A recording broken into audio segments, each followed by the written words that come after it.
जो शेख अब्दुल्ला और नेहरू के बीच में हुआ और धारा 370 1950 में जोड़ी गई, जिसके कारण एक देश में दो देश की एक तरह की नींव जो है रख दी गई। एक स्टेट्समैन के तौर पर नहीं, एक पॉलिटिकल आदमी के तौर पर नहीं, एक विंटिक्टिव जिस प्रकार का एटीट्यूड था नेहरू का, उसने जो है वही जिद रखी और जम्मू कश्मीर के लाखों लोगों की जानें जो है उसने जो है उस पर जो है गई है इस कारण से, उसकी पर्सनल ईगो के कारण। हमेशा जो है जो लेफ्टिस्ट जो हिस्टोरियंस है कि वो चाहते हैं कि जम्मू कश्मीर जो है वो इंडिपेंडेंट हो जाए। ये तो भारत को टुकड़े करने के लिए ये सारे इंस्टीट्यूशन यूज किए गए हैं। महबूबा ने कहा था कि अगर 370 को किसी ने हाथ लगाया, हाथ ही नहीं जलेंगे, जिस्म जल जाएंगे।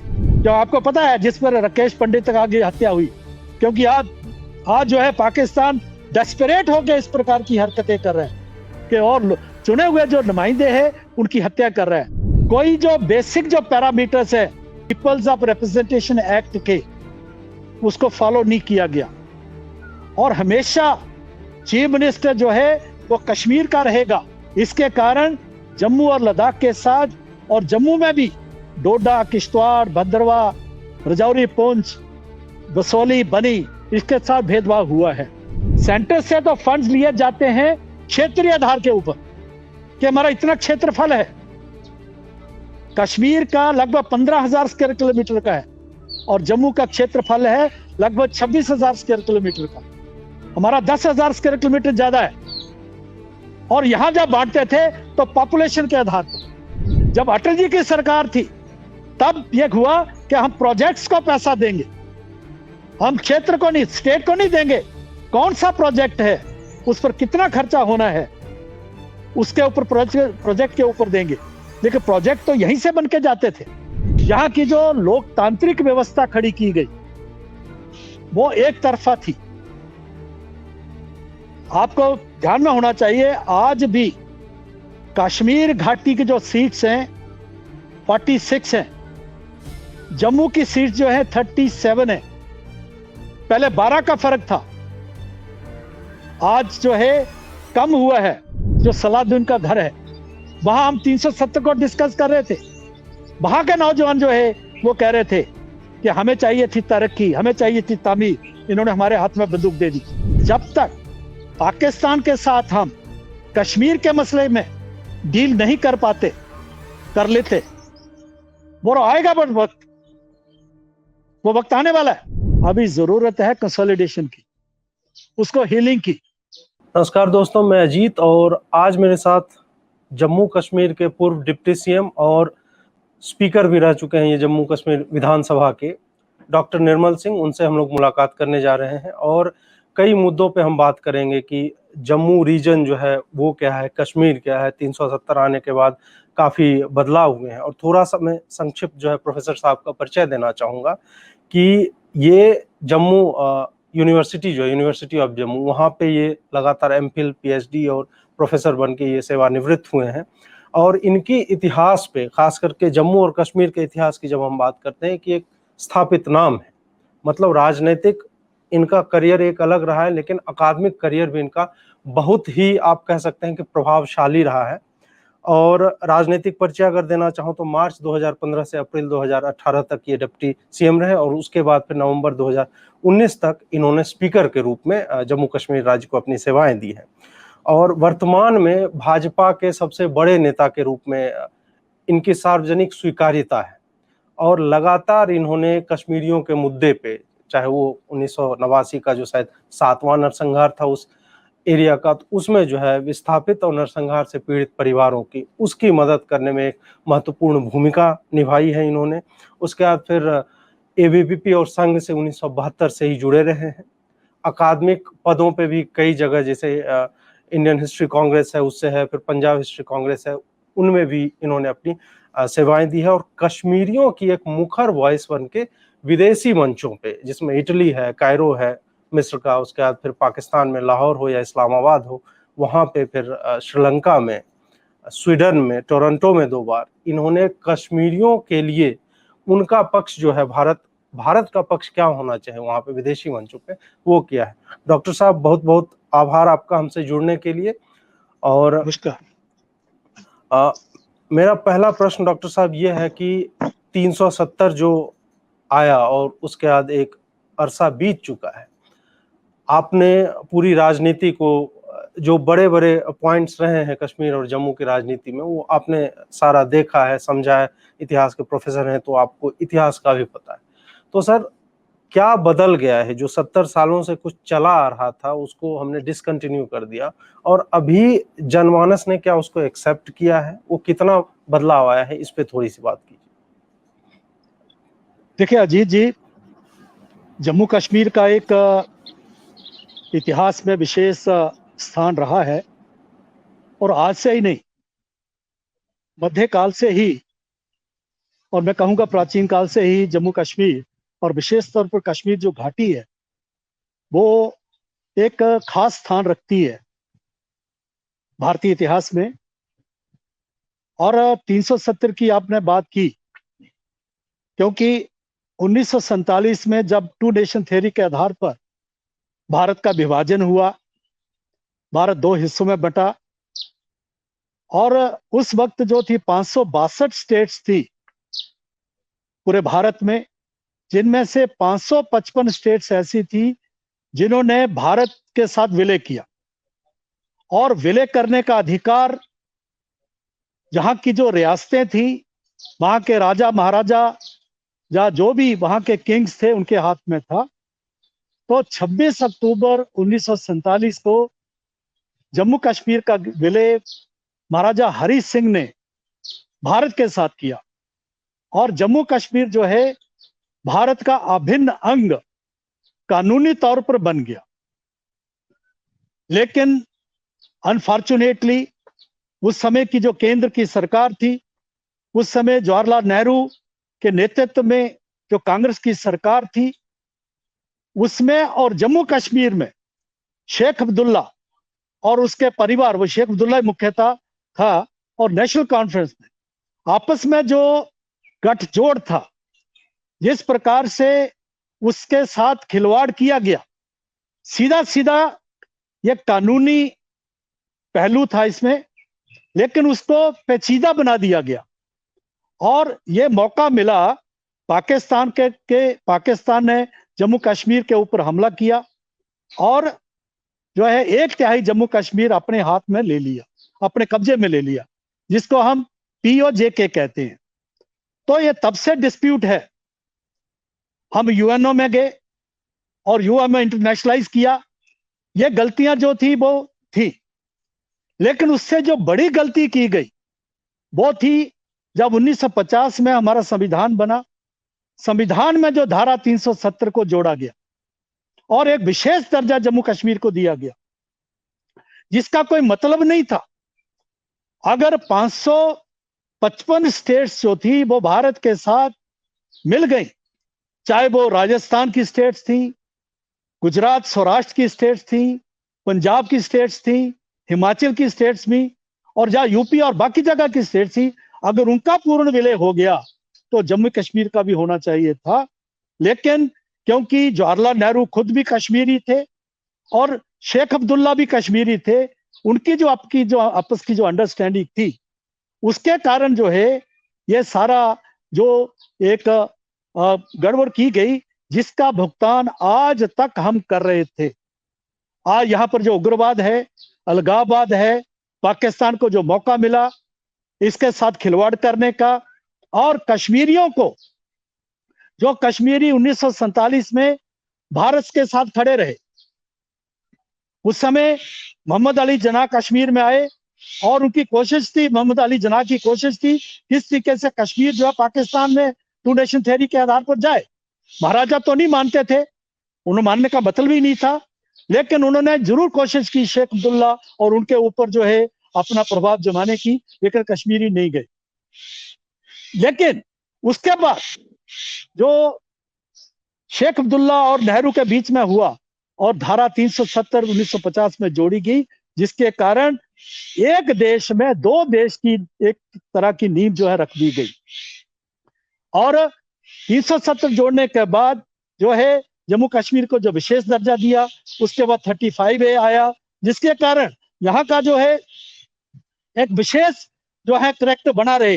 भारत के लोग जो है, यहाँ के लोग बाहर जाके यहीं कहीं भी बस सकते हैं, लेकिन बाहर के लोग आके यहाँ बच सकते हैं, इस प्रकार की बात जो है उसको बनाई हुई, जिसके कारण ये सारा जो जहाँ षड्यंत्र मैं कहूंगा इसको रचा गया, जिसके कारण लाखों की तादाद में यहाँ उग्रवाद में लोग मारे गए। और यहाँ पर जो खून खराबा हुआ है, हमारे सुरक्षा बल के लोग, हमारे सेना के लोग, जम्मू कश्मीर के जो आम लोग थे, और पाकिस्तान में हमारी ही जमीन, हमारे ही लोग और हमारा ही पैसा, इसके आधार पर जो है जो किया है, जिसके कारण जी हमें जो है इसका भुगतना देना पड़ रहा है।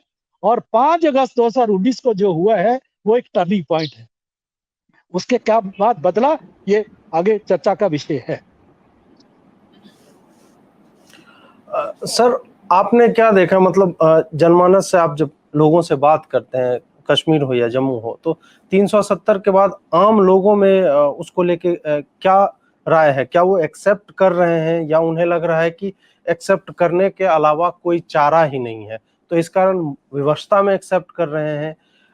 जॉब्स को लेके क्या सिचुएशन है, इसमें कितना बदलाव आप देखते हैं? देखिए अजीत जी, जम्मू कश्मीर के लोग, और विशेष तो क्योंकि जम्मू और लद्दाख में कोई इशू नहीं था, जम्मू और कश्मीर के लोग, जम्मू और लद्दाख के लोग जो थे, चाहे हिंदू था, चाहे मुसलमान था, चाहे वो बुद्धिस्ट है या कारगिल का शिया है, उन्होंने हमेशा भारत का साथ दिया है। अगर यह कोई समस्या थोड़ी बहुत थी, वो कश्मीर घाटी में थी। उसमें भी जो समस्या है, मैं कहता हूं कि 5-10% से ज्यादा लोगों में नहीं थी। बाकी 90% लोग जो तो गुमराह थे। यहाँ के नेताओं ने, आपने याद करें, शेख अब्दुल्ला, फारूक अब्दुल्ला और महबूबा जी के जो बयान थे, आप उनको याद करिए। महबूबा ने कहा था कि अगर 370 को किसी ने हाथ लगाया, हाथ ही नहीं जलेंगे, जिस्म जल जाएंगे। और यह कहा गया कि तिरंगा उठाने वाला कोई रहेगा नहीं, यहां पर कंधा देने वाला नहीं रहेगा तिरंगे को। लेकिन आज और तो हम देखते हैं कि आज कश्मीरी ही उनको पूछ रहा है कि रिश्ता तो और पक्का हुआ है, आपने हमें गुमराह किया, आज तक जो है आप हमें ब्लैकमेल करते रहे। आम कश्मीरी जो है, क्योंकि हर आम आदमी जहां पर शांति चाहता है, 3 पीढ़ियां हो गई हैं। हम जब सरकार में थे, मैंने देखा जब बुरहान वानी को मारा गया, उस समय जिस प्रकार का यहाँ पर जो माहौल क्रिएट हुआ, इतना बड़ा जो है वहां पर ऐसे लगता था श्रीनगर, जिसको श्रीनगर सिटी है, जिसको पैराडाइज ऑन अर्थ कहा जाता है, वो घोस्ट सिटी लगता था। और 3 पीढ़ियों से आज कश्मीरी जो है वो इस प्रकार के माहौल में रह रहा है, पत्थरबाजी में, बंद में, गोलियों की बीच में मारे जा रहे हैं, उग्रवादी मारे जा रहे हैं, उनके बच्चे उग्रवादी बनाए जा रहे हैं, वो आर्मी की गोली से मरते हैं, सुरक्षा बल शहीद हो रहे हैं। तो इस प्रकार का माहौल आज लोगों को लगता है कि नहीं, हमें थोड़ी निजात मिली है। आज हम तरक्की और तामीर की राह पर चल रहे हैं। आज भारत के साथ वो रहना चाहते हैं। आज वहां की डिबेट बदली है। और उदाहरण के तौर पे मैं कहूंगा, जहां पंचायत के इलेक्शंस हुए, जहां ब्लॉक डेवलपमेंट कमेटीज के इलेक्शंस हुए, जहां डिस्ट्रिक्ट डेवलपमेंट कमेटीज के इलेक्शंस हुए, और कश्मीरियों ने जिस प्रकार से बढ़ चढ़ के हिस्सा लिया है, तो यह बताता है कि जम्मू कश्मीर के लोग, और विशेष तौर कश्मीर के लोग जो हैं, वो भारत के लोकतंत्र में विश्वास व्यक्त कर रहे हैं। लेकिन 3 पीढ़ियों से जिस प्रकार का यहाँ पर माहौल था, जिस प्रकार से उनको बताया गया कि बेशक आप भारत में है, लेकिन आप 100% भारतीय नहीं है, आप विशेष हैं, अलग है, हमारा मसला यूएनओ में है, पाकिस्तान एक पार्टी है। और हमेशा यहाँ के नेता कहते थे कि भारत और जम्मू कश्मीर, भारत और पाकिस्तान बैठ के बातचीत करें और जम्मू कश्मीर को भी इसका पार्टी बनाए।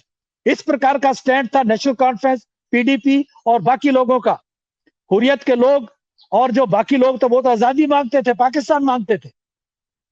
आज एक माहौल बदला है, और मैं कहूंगा 5 अगस्त 2019 के बाद जो एक साइकोलॉजिकल जो ट्रांसफॉर्मेशन, एक बदलाव आया है, लोगों को एक माहौल मिला है। पहले कश्मीरी चौराहे पर था, आज बेशक मैं नहीं कहूंगा कि सब कुछ बदल गया है, लेकिन उस तरफ, उस राह पर हम चलना शुरू हुए हैं। आज नेताओं को, उन्हीं नेताओं के ऊपर जो है लोग प्रश्न चिन्ह लगा रहे हैं और भारत की बात होने लगी है। और आने वाले वक्त में आप देखेंगे कि जब हम पाकिस्तान से डील कर लेंगे, जब उग्रवाद से हम डील कर लेंगे, जो आपको पता है जिस पर राकेश पंडित का आगे हत्या हुई, क्योंकि आज जो है पाकिस्तान डेस्परेट होकर इस प्रकार की हरकतें कर रहे हैं कि और चुने हुए जो नुमाइंदे हैं उनकी हत्या कर रहे हैं, वो सिर्फ लोगों को टेरराइज करने के लिए, कश्मीरियों को डराने के लिए। लेकिन कश्मीरी भी है, चाहे वो हिंदू है, चाहे मुसलमान है, चाहे वहां का सिख है, वो भी कुर्बानी दे रहा है।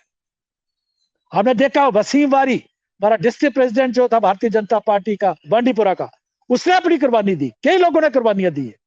तो इसलिए आज माहौल बदल रहा है, हम एक बड़ी तब्दीली की तरफ बढ़ रहे हैं। और आज उन लोगों को जो नेता थे, ओवरग्राउंड वर्कर्स थे पाकिस्तान के, मैं उनको कहूंगा, या टेररिस्ट के, सेपरेटिस्ट के, आज उनको क्वेश्चन किया जा रहा है, बताइए कि आप ऐसा गुमराह क्यों किया हमें। तो ये माहौल बदला है। आने वाले वक्त में आप देखेंगे कि जिस तरीके से चीजें बढ़ रही हैं, आने वाले वक्त में जम्मू कश्मीर का माहौल बदलेगा और कश्मीर जो है वो तरक्की और तामीर की तरफ जो है जाएगा।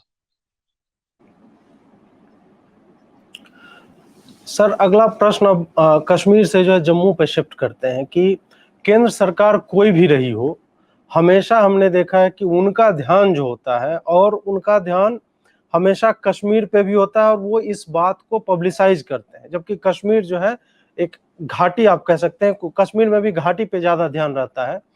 और जम्मू के जो क्षेत्र हैं, ये जो बाकी इलाके हैं जो घाटी से इधर, जैसे किश्तवाड़ हो गया, डोडा हो गया, जम्मू हो गया, इनके ऊपर उस तरह का विशेष ध्यान नहीं दिया गया है। मतलब चाहे सब्सिडी को खर्च करने की बात हो या फिर नौकरियों की बात हो, ये सारी बातों को मिला के, तो आप इस अनदेखी को क्या आप स्वीकारते हैं, या फिर मेरी अंडरस्टैंडिंग शायद अलग है कि नहीं ध्यान दिया होगा, और शायद मीडिया में इस तरह की बातें नहीं आती है, क्योंकि मीडिया के लिए कश्मीर को कवर करना और कश्मीर पे फोकस बनाए रखना, वो एक मतलब ज्यादा सेंसेशनलाइज करने वाला होता है। देखिए, बिल्कुल आप सही कह रहे हैं, क्योंकि जम्मू और लद्दाख के साथ जो भेदभाव का मुद्दा है वो आज का नहीं है, यह पुराना है, 1947 से लेके का है। क्योंकि महाराजा के बाद जब शेख अब्दुल्ला ने टेक ओवर किया, और उस समय यहाँ की जो लोकतांत्रिक व्यवस्था खड़ी की गई वो एक तरफा थी। आपको ध्यान में होना चाहिए, आज भी कश्मीर घाटी की जो सीट्स हैं 46 हैं, जम्मू की सीट जो है 37 है। पहले 12 का फर्क था, आज जो है कम हुआ है, लेकिन बहुत ज्यादा फर्क है। लद्दाख की केवल मात्र 4 थी, इसलिए लद्दाखी शुरू से कह रहे थे कि हमें अलग किया जाए, हमें यूटी दी जाए। और आपको मालूम होना चाहिए, लोकतांत्रिक व्यवस्था में जो पावर आती है that comes from the floor of the house. और ये जो हुआ, ये एक तरफा हुआ। कोई जो बेसिक जो पैरामीटर्स है पीपल्स ऑफ रिप्रेजेंटेशन एक्ट के, उसको फॉलो नहीं किया गया। और हमेशा चीफ मिनिस्टर जो है वो कश्मीर का रहेगा, और कश्मीर के लोग, जो जम्मू के इलाके के लोग हैं, जो डोडा है, कुछ लोग हैं, वो कई प्रकार की बातें करते हुए मजहबी आधार के ऊपर, रीजनल आधार के ऊपर एक्सप्लॉइट करते हुए उनको अपने साथ लगा देते थे। इसके कारण जम्मू और लद्दाख के साथ, और जम्मू में भी डोडा, किश्तवाड़, भद्रवाह, रजौरी, पुंछ, बसोली, बनी, इसके साथ भेदभाव हुआ है। उसका उदाहरण बिल्कुल आप ठीक कह रहे थे कि नौकरियों में अगर हम सेक्रेटेरिएट में चले जाएं तो आपको 10% से ज्यादा लोग जो हैं जम्मू क्षेत्र के नहीं मिलेंगे। लद्दाख के तो 1% भी नहीं थे, गिने चुने लोग थे। और सेक्रेटेरिएट जो है दैट्स अ पावर हाउस, यहां प्लानिंग होती है, या डिस्ट्रीब्यूशन ऑफ फंड्स होता है। केंद्र तो पैसे देता था, लेकिन बांटने का काम जो था यहीं की सरकारें करती थी। इसलिए एक और मैं आपको देखूं, जब हम सरकार में आए तो हमारे ध्यान में बात आई, सेंटर से तो फंड्स लिए जाते हैं क्षेत्रीय आधार के ऊपर कि हमारा इतना क्षेत्रफल है। कश्मीर का लगभग 15,000 स्क्वायर किलोमीटर का है, और जम्मू का क्षेत्रफल है लगभग 26,000 स्क्वायर किलोमीटर का। हमारा 10,000 स्क्वायर किलोमीटर ज्यादा है। और यहां जब बांटते थे तो पॉपुलेशन के आधार पर, वहां क्षेत्र के आधार पर लेना, जम्मू के नाम पर, लद्दाख के नाम पर ज्यादा फंड्स आते थे, क्योंकि प्लेन में एक सड़क बनाना और पहाड़ी इलाके में राजौरी, पुंछ और डोडा में एक सड़क बनाना जमीन आसमान का फर्क है, कई गुना ज्यादा खर्चा आता है। तो फंड्स तो लेते थे जो है यहाँ के भौगोलिक स्थिति के आधार पर, टेरेन के आधार पर, और जब बांटते थे वो बांटते थे पॉपुलेशन के आधार पर। तो ये खिलवाड़ होता रहा। हमने पिछले बार जब हम सरकार में आए, हमने बहुत कोशिश की, जम्मू को बहुत से प्रोजेक्ट्स मिले, लेकिन जो बेसिक स्ट्रक्चर है, ब्यूरोक्रेसी का जो माइंडसेट है, ब्यूरोक्रेसी जो लगभग कश्मीर की थी, हमने देखा कि सेंट्रल सर्विसेज के भी लोग आते थे, लेकिन हमेशा ब्यूरोक्रेट जो है वो जो रूलर होता है उसकी तरफ देखता है। चीफ मिनिस्टर क्या चाहता है, मिनिस्टर्स क्या चाहते हैं, पावर कहां लाई करता है, जो ब्यूरोक्रेट उसकी तरफ देखता है, जिसको आज भी हम इस चीज को महसूस कर रहे हैं। बेशक एलजी का रूल है, उसके बावजूद भी इस प्रकार की बातें आज भी ध्यान में आती है। तो यह 72 साल का जो है एक भेदभाव हो रहा था, ओवरनाइट आप इसको ठीक नहीं कर सकते। जब अटल जी की सरकार थी तब यह हुआ कि हम प्रोजेक्ट्स को पैसा देंगे, हम क्षेत्र को नहीं, स्टेट को नहीं देंगे, कौन सा प्रोजेक्ट है, उस पर कितना खर्चा होना है, उसके ऊपर प्रोजेक्ट के ऊपर देंगे। लेकिन प्रोजेक्ट तो यहीं से बन के जाते थे। लेकिन पिछले समय में जब से हमारी सरकार है, हम सरकार में आए, तब कुछ जो है बैलेंस होना शुरू हुआ, फंड्स में हुआ, लेकिन नौकरियां में कोई रिक्रूटमेंट हुई नहीं, आज तक नहीं हुई है। तो ये जो भेदभाव जो 72 साल से चला था, कब तक ये भेदभाव जो है वो उसको ठीक किया जाएगा, इसको समय लगेगा। तो ये हुआ है, और इसके कारण जम्मू के लोग जो नेशनलिस्ट हैं, चाहे यहाँ के किसी भी मजहब के लोग हैं, हिंदू, मुसलमान, सिख, ईसाई, बौद्ध जो हैं, लद्दाख के लोग, उनके साथ भेदभाव हुआ है। और उन्होंने लार्जर इंटरेस्ट में हमेशा वो जो है वो सहते रहे कि कश्मीर भारत में बना रहे, कश्मीर में उन लोगों को, लगाववादियों को, टेररिस्ट को मौका ना मिले। तो जम्मू ने सेक्रीफाइस किया है, लद्दाख ने सेक्रीफाइस किया है, तो इसके लिए हम सहा है। लेकिन आने वाले वक्त में ये बातें ठीक हो, इसकी बहुत आवश्यकता है। केंद्र सरकार इस बारे में सोचती है और कई प्रकार के प्रयास हो रहे हैं, लेकिन जैसे व्यवस्था बदलने में समय लगता है, कि व्यवस्था सिर्फ व्यवस्था नहीं होती, उसके एक माइंडसेट होता है, और माइंडसेट में एक ऑफसेट लगा है, उसको ओवरनाइट आप चेंज नहीं कर सकते उसके माइंडसेट को। अल्टीमेटली थ्रू प्रॉपर चैनल चीजें होती हैं, तो उसके लिए वक्त लगता है, जिसके कारण जो है थोड़ी देरी हो रही है। मुझे लगता है कि आने वाले वक्त में चीजें ठीक होंगी, ये मुझे पूरा विश्वास है। अब मैं सर थोड़ा सा फिर 1947 की तरफ रुख करना चाहूँगा। वहाँ पर जो हरि सिंह और फिर अब्दुल्ला हो गए और फिर नेहरू, इनके बारे में थोड़ा सा आपसे जानना चाहूँगा कि वामपंथी मीडिया हो, वामपंथ के एकेडमिशियंस हो या विचारक हो, इन लोगों ने महाराजा हरि सिंह को हमेशा विलिफाई किया है। मतलब उनको बोला है कि ये तो काफ़ी बर्बर आदमी था, ये मुसलमानों को मारता काटता था। और वस्तुतः जब हम रिसर्च करने लगते हैं तो हमें पता चलता है कि 1947 में स्थिति ये थी कि कश्मीरी पंडित तक वो जो है पाकिस्तानियों के खिलाफ थे, और उनको एक राजपूत राजा जो है शायद स्वीकार्य नहीं था, और उस कारण जो है वो हरि सिंह के अगेंस्ट भी खड़े हो जाते हैं। और जो लोग इन्हें एंटी इंडिया कहते रहे और अभी तक कहा जाता है महाराजा हरि सिंह को, तो ब्रिटिश संसद में आप शायद ज्यादा बेहतर बता पाएंगे, सबसे पहली आवाज आजादी के लिए ब्रिटिश संसद में उठाने वाले महाराजा हरि सिंह थे कि भारत को कश्मीर समेत जो है मतलब आजादी मिलनी चाहिए। उन्होंने नेहरू जी से भी समय मांगा था, लेकिन शायद उन्होंने अब्दुल्ला को अरेस्ट कर लिया था, तो इस कारण उनके मित्र थे या मित्रवत व्यवहार था, तो इस कारण जो है उन्होंने मिलने का समय तक नहीं दिया। तो ये पूरा प्रकरण जो है थोड़ा आप शायद बेहतर बता पाएंगे कि इनमें क्या हुआ, किसने कब क्या बात की, थोड़ा सा इस पे भी चर्चा कीजिए सर। अजीत जी, मैं एक इतिहास के विद्यार्थी के तौर पर हमेशा कहता हूं कि इतिहास ने महाराजा हरि सिंह के साथ, इतिहास के लेखकों ने बहुत अन्याय किया है।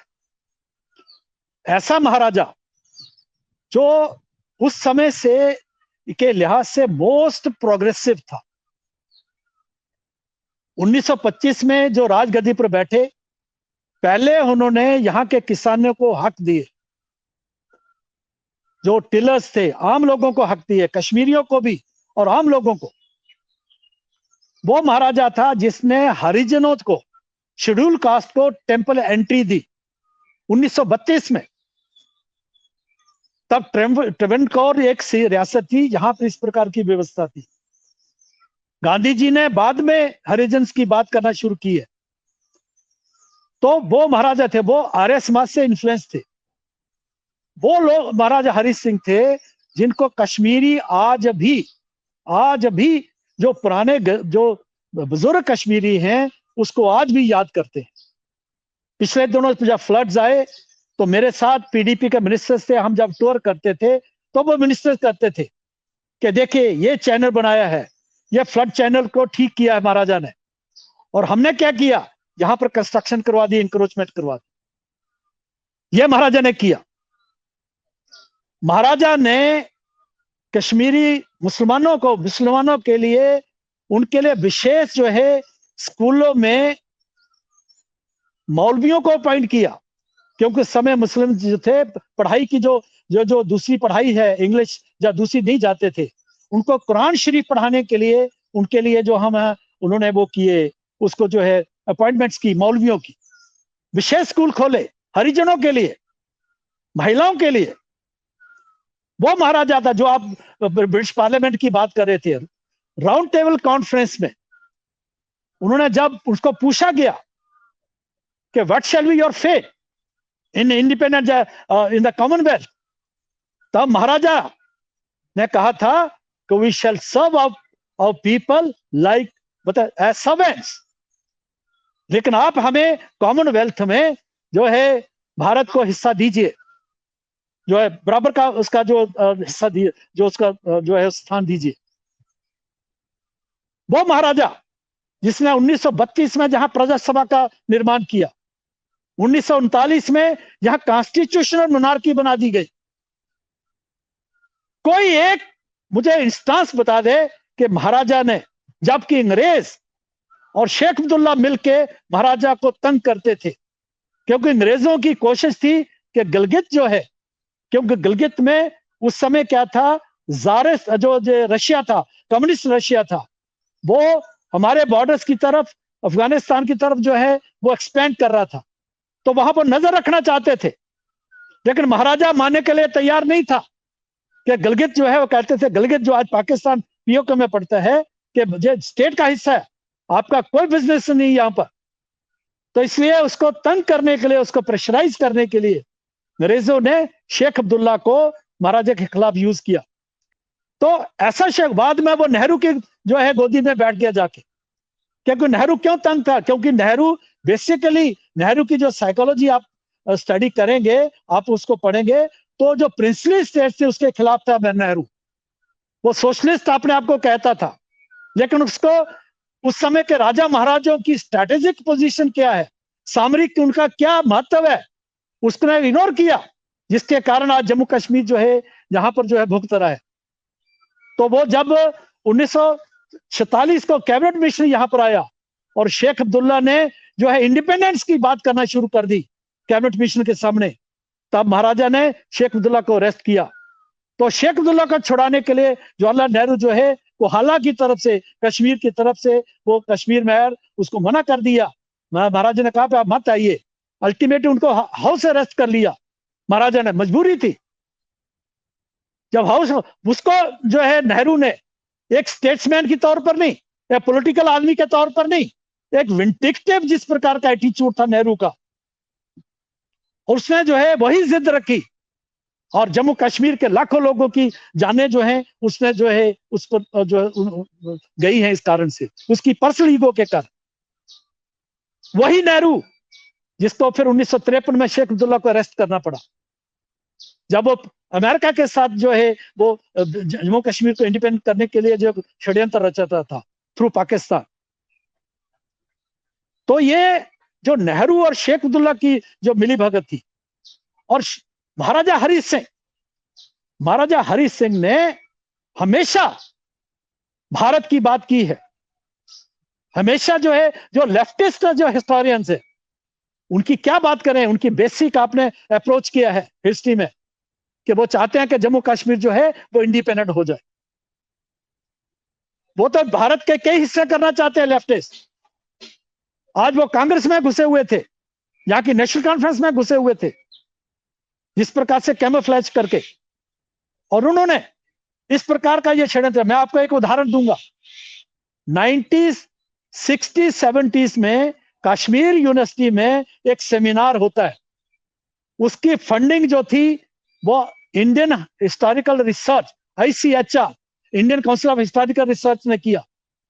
टाइटल था freedom movement in Jammu and Kashmir. बहुत से पेपर्स पढ़े गए जिसमें कश्मीर के हिस्टोरियंस थे, जिसमें कश्मीरी पंडित भी थे और मुस्लिम्स भी थे। उसमें जो टोटल पेपर जो है, मैंने जो स्टडी किया, उसकी किताब छपी है, मोहम्मद यासीन है, उन्होंने एडिट किया है, वो पेपर छपे हैं। और उसको देखा जाए, उसमें क्या लिखा, वो एक आइडियोलॉजिकल बेस जो किस प्रकार से आजादी का बनाया गया, वो उसका उदाहरण है, जो लेफ्टिस्ट और कांग्रेस की मिलीभगत से हुआ। उसमें क्या था, कई लोगों का कहना था कि जम्मू कश्मीर में जो इंडिपेंडेंस जो स्ट्रगल शुरू हुई है वो 1576 से शुरू हुई। कब? जब अकबर ने कश्मीर को अपने अधीन किया। दूसरा सेट ऑफ हिस्टोरियंस था जिनका कहना था 1819 में। वो क्या कि जब महाराजा रणजीत सिंह ने कश्मीर को जो है एनेक्स किया। तीसरे तरह के जो लोग थे उनको कहना था नहीं, 1846 में जब Jammu Kashmir, modern Jammu and Kashmir state जो थी 1846 को अमृतसर ट्रीटी के बाद महाराजा गुलाब सिंह ने क्रिएट किया, तो यो फ्रीडम स्ट्रगल उसको नाम दिया गया। और कईयों को लगता था कि अभी फ्रीडम स्ट्रगल चल रही है। उस फ्रीडम स्ट्रगल का और भारतीय जो स्वतंत्रता संग्राम का कोई लेना देना नहीं था,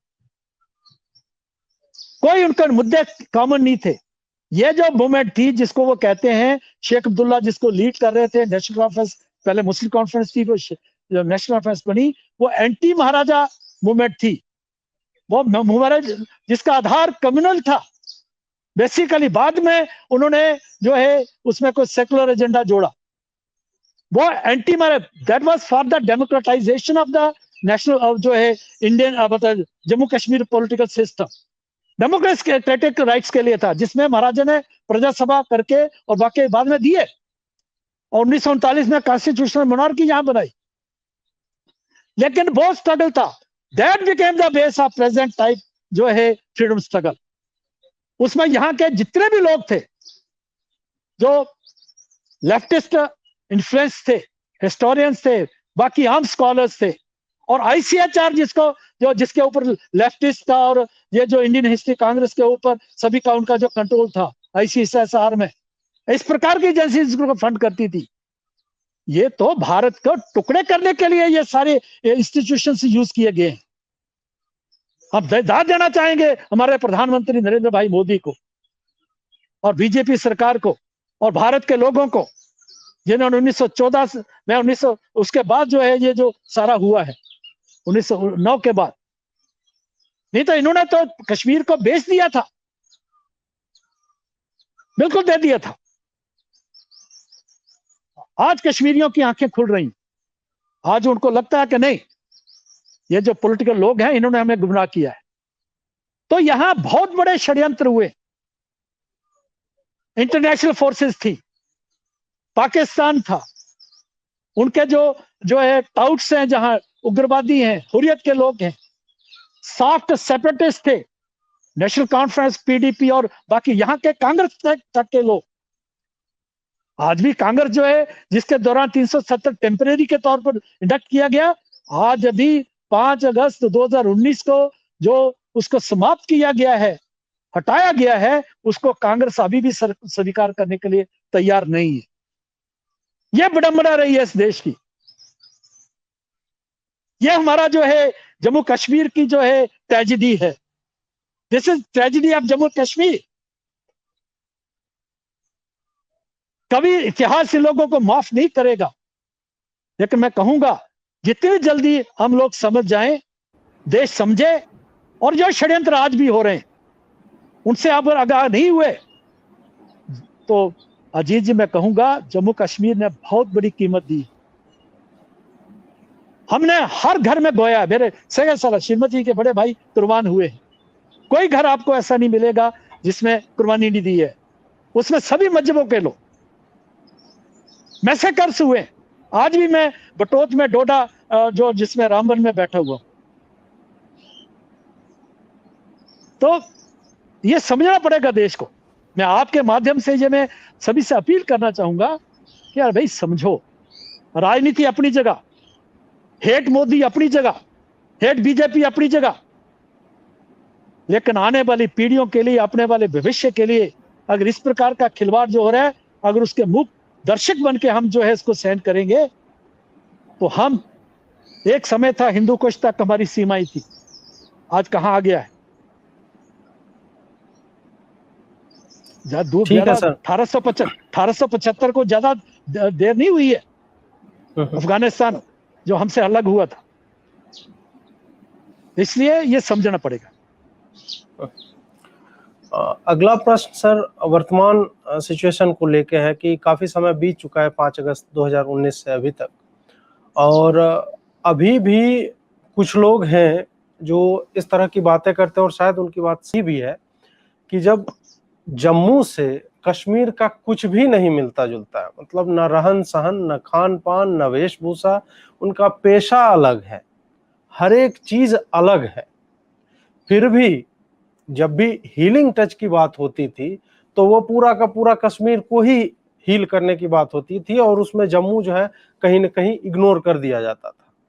तो अभी इतने जो 1.5-2 साल बीतने, अब तो 2 साल हो जाएंगे, अभी क्या सर जम्मू पे फोकस रहा है? ठीक है, अभी तो कोरोना चल रहा है, लेकिन फिर भी सरकार की योजनाओं में, या लेफ्टिनेंट गवर्नर से आप मिलते होंगे और आप उस इलाके के हैं, वहीं बैठे हुए भी हैं, तो क्या आपको लग रहा है कि अब जम्मू पे भी विशेष ध्यान दिया जा रहा है, या फिर अभी भी कहीं ना कहीं वही एटीट्यूड है कि कश्मीर फर्स्ट होगा और जम्मू और लद्दाख तो बिल्कुल मतलब इग्नोर ही किया जाएगा? थोड़ा मतलब अगर कुछ प्रोजेक्ट्स हैं वैसे जो लोगों के बेहतरी के लिए हैं, इलाके में इंफ्रास्ट्रक्चर की बात अगर करें, इंफ्रास्ट्रक्चर पे पूरे देश में भाजपा जब भी आती है तो अच्छा काम करती है, तो क्या जम्मू को भी उसका लाभ मिल रहा है? देखिए अजीत जी, अभी फोकस बदला है, और मैं कहूंगा गवर्नर रूल में, एलजी रूल से पहले से, जब हम यहां से 25-26 लोग जीत के गए, हम सरकार में आए, तभी से बदला है। और क्योंकि मेरे पास 2 मिनिस्ट्रीज थी, पावर मिनिस्ट्री मेरे पास थी, अर्बन डेवलपमेंट था, और बड़े अच्छे अच्छे प्रोजेक्ट्स हैं जम्मू में आए हैं जो सामने दिखते हैं। तो अभी फोकस बदला है, और आने वाले वक्त में यहाँ के लिए, टूरिज्म के लिए, यहाँ का इंफ्रास्ट्रक्चर के लिए, रोड्स के लिए, बिजली के लिए, पानी के लिए, यहाँ पर जो हमारे जिस यहाँ पर मैं चुनाव उसके इर्द गिर्द में वहाँ बैठा हूँ, वहाँ पर जो बड़े बड़े प्रोजेक्ट्स थे जो पेंडिंग पड़े हुए थे, और हाइड्रो प्रोजेक्ट्स, बहुत बड़ा पोटेंशियल है, उसके ऊपर फोकस हो रहा है और चीजें स्पीड अप कर रही हैं।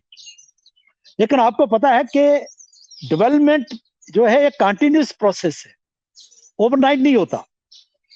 माइंडसेट की मैं बात कर रहा था, माइंडसेट में बदलाव आ रहा है, और जिस प्रकार से फोकस है, आने वाले वक्त में जल्दी से ये चीजें जो हैं वो डेवलप करेंगी, क्योंकि इसकी डेवलपमेंट के लिए प्री रिक्विजिट जो रहता है वो शांति भी रहती है, लॉ एंड ऑर्डर रहता है, जिसके कारण उग्रवाद के कारण वो भी कारण था, कोविड के कारण 2 साल हमारे चले गए, तो ये कारण है। लेकिन फोकस बदला है, और जिस प्रकार से आज जम्मू की आवाज बुलंद हो रही है, आज कश्मीर के लोगों को, ब्यूरोक्रेसी के ध्यान में आई है कि अभी ज्यादा देर तक जम्मू को हम इग्नोर नहीं कर सकते। तो आने वाले वक्त में बदलेगी, लेकिन बहुत बड़ा बदलाव आया है, इस प्रकार की बात मैं नहीं कहता हूं, लेकिन फोकस बदलना शुरू हुआ है और बैलेंस होना शुरू हुआ है। एक बात। दूसरी बात मैं ये कहूंगा, क्योंकि कश्मीर में हमने जो किया, हमने यानी जो दिल्ली में बैठे जो हुक्मरान थे, उन्होंने जो किया उन्होंने जो अपीजमेंट पहले की, Sheikh Abdullah Kashmir, Kashmir Sheikh Abdullah, National Conference Jammu Kashmir National Conference, जैसे India India India Indira Indira India कहते थे, वो जो इन्होंने गलती की, जिसके कारण जो है एक सेंटर ऑफ पावर बना दिया गया। आज पहली बार पीडीपी खड़ी होने के बाद 2 सेंटर्स बने। आज जो है सेकंड लाइन लीडरशिप खड़ी हो रही है, लेकिन जो एक सेंटर था जिसने कश्मीर को ब्लैकमेल किया, यहाँ के लोगों को किया और दिल्ली को ब्लैकमेल किया, जो उनको साइकोलॉजिकल, जो उनमें एक उनका जो माइंडसेट बन गया, उसको ठीक करने के लिए तो कई प्रकार की बातें करनी पड़ेंगी। कुम्हार की तरह जो कहते हैं ना, कुम्हार की तरह जो कुम्हार होते थे, अगर जो बर्तन है अगर वो टेढ़ा है, अंदर हाथ रखता था, ऊपर से आहिस्ता आहिस्ता थोड़ा चलाता था, बर्तन भी ना टूटे और जो है जो घड़ा है वो भी ठीक हो जाए। आज कश्मीर में इस प्रकार की जरूरत है। जम्मू को अपना हिस्सा मिले, लद्दाख को अपना हिस्सा मिल रहा है यूटी बनने के बाद, लेकिन कश्मीर को भी हमने, क्योंकि कश्मीर में भी सिर्फ झेलम के इर्द गिर्द के इलाके नहीं है, वहां पहाड़ी इलाके, वहां पहाड़ी लोग रहते हैं, गुज्जर बकरवाल लोग रहते हैं, वहां बाकी लोग हैं, कश्मीरी पंडित हैं, बाकी लोग हैं, इवन के कश्मीरी यहाँ शिया हैं। कश्मीर में आम लोगों को कुछ नहीं मिला। मैं तो एक चप्पा चप्पा घूमा हूं। उन्होंने पहले उनको एक्सप्लॉइट किया, वहां की पॉलिटिकल सिस्टम ने, उसके बाद उनको उग्रवादी बनाया। 2008 में जब जो है अमरनाथ आंदोलन चला, तब मैं बडगाम में था। बडगाम वो है सोईबुग, जो सलाहुद्दीन का घर है, वहां हम 370 को डिस्कस कर रहे थे। वहां के नौजवान जो है वो कह रहे थे कि हमें चाहिए थी तरक्की, हमें चाहिए थी तामीर, इन्होंने हमारे हाथ में बंदूक दे दी। सलाहुद्दीन के गांव के लोग कह रहे थे। आज कुछ % तो लोग रहेंगे, क्योंकि जो आइडिया है वो इतनी जल्दी मरता नहीं है, और जिसके पीछे पूरी एक टेररिस्ट स्टेट खड़ी है, जिसके पीछे जिहादी एक आइडियोलॉजी है, वो जल्दी खत्म होगा नहीं, लेकिन उसको जो है कंट्रोल किया जा सकता है, कर्व किया जा सकता है। आज उस स्थिति में हम आ रहे हैं, लेकिन हमें बड़ा संभल के चलना पड़ेगा। रिएक्शन में बातें नहीं करनी पड़ेंगी, क्योंकि कश्मीर के लोग, जम्मू कश्मीर के लोग, कश्मीर के लोग वो भारत के लोग हैं, वो गुमराह हुए हैं, उनको मिसलीड किया गया है, उनको भी बहुत ज्यादा, आम लोगों को कुछ मिला नहीं है, बहुत ज्यादा एक्सप्लॉयटेशन है वहां पर भी, इन्हीं राजनीति लोगों ने किया है। तो इसलिए बड़ा संभल के हमें चलना पड़ेगा। और जम्मू जिसने हमेशा भारत के साथ खड़ा रहा, जब मुझे याद है जब कश्मीर में उग्रवाद था, वहां की पुलिस भी रिवोल्ट कर रही थी, तो जम्मू से ही कुछ नौजवानों को, जो हमारे अफसर थे, जिसमें हिंदू भी थे, जिसमें मुसलमान भी हमारे अफसर थे, मैं उनके नाम नहीं लेना चाहूंगा, यहां से पिकअप किए गए और एसटीएफ बनी। एसटीएफ ने फ्रंट लाइन में आके उन लोगों ने, वहां जम्मू के नौजवानों ने वहां पर फाइट किया है, चाहे आम सिपाही था पुलिस का, चाहे वो अफसर था, और उसके साथ आर्मी सिक्योरिटी फोर्सेस ने साथ साथ, क्योंकि लोगों की बहुत जरूरत थी वहां पर। तो जम्मू ने बहुत कुर्बानी दी है, लद्दाख ने बहुत कुर्बानी दी है। जम्मू को ज्यादा इग्नोर कर नहीं सकते, और केंद्र के में ध्यान में जो सारी बातें हैं, एलजी साहब के ध्यान में बातें हैं, लेकिन सर्कमस्टांसेस ऐसे हैं कि बहुत सी चीजें दिख नहीं रही हैं। वो आने वाले वक्त में मुझे लगता है जब कोविड से हम बाहर आएंगे या थोड़े क्राइसिस से बाहर आएंगे, मुझे लगता है दिखना शुरू हो जाएंगी, और ये फोकस है, माइंडसेट बदलेगा तो बाकी चीजें फॉलो करेंगे। सर, मेरा अंतिम प्रश्न आपसे है कि जब 5 अगस्त 2019 को जो डिसीजन आता है, उससे कुछ दिन पहले लगभग 35,000 ट्रूप की मूवमेंट होती है, और लोग जो है ये आकलन करने लगे थे कि कश्मीर में कुछ जो है बड़ा होने वाला है, और कई लोग, उसमें मैं भी इंक्लूडेड था, कि हम सोच रहे थे कि ट्राइफर्केशन होगा, 3 भागों में बांटा जाएगा, क्योंकि डिस्टिंक्ट है ये तीनों इलाके, जम्मू अलग है, कश्मीर अलग है, लद्दाख अलग है, लेकिन वहां पे बाइफर्केशन हुआ था, 2 भागों में बांटा गया। और फिर हमने और आपने दोनों ने कहा कि हर एक चीज जो है जम्मू और कश्मीर की मिलती नहीं है, कुछ भी नहीं, भाषा से लेकर पहनावा तक कुछ भी नहीं मिलता। अभी फिर एक थोड़ा सा मतलब अभी चल रहा है, कुछ कुछ इस तरह की बातें होती है, क्या इसको बाइफरकेट कर दिया जाए बेटर एडमिनिस्ट्रेशन के लिए? अगर हम यूनियन टेरिटरी ही बना रहे हैं तो क्यों ना जो जो एस्पिरेशन है, क्योंकि भारत में राज्यों की अवधारणा ही उनके कल्चर और लैंग्वेज को लेके हुई है, तो इन दोनों को क्यों जबरन क्लब करके रखा जा रहा है? आपको लगता है कि जो ये अप्रोच है वही सही है, ऐसे ही चलना चाहिए? या एक हाइपोथेटिकली अगर हम बात करें, मैं जानता हूं कि आप मतलब पॉलिटिकली इस बात का जवाब देने की स्थिति में शायद नहीं होंगे, हाइपोथेटिकली क्या अलग होना चाहिए दोनों, या फिर आपको लगता है कि नेतृत्व में इतनी काबिलियत है कि ये एक साथ रख के भी पैरेलली दोनों रीजन को डेवलप कर सकते हैं? देखिए अजीत जी, जम्मू और कश्मीर का एक सामरिक का महत्व है, जिसका राष्ट्रीय और अंतर्राष्ट्रीय जिसके इम्प्लीकेशंस हैं, ये हमारे ध्यान में रहनी चाहिए बात।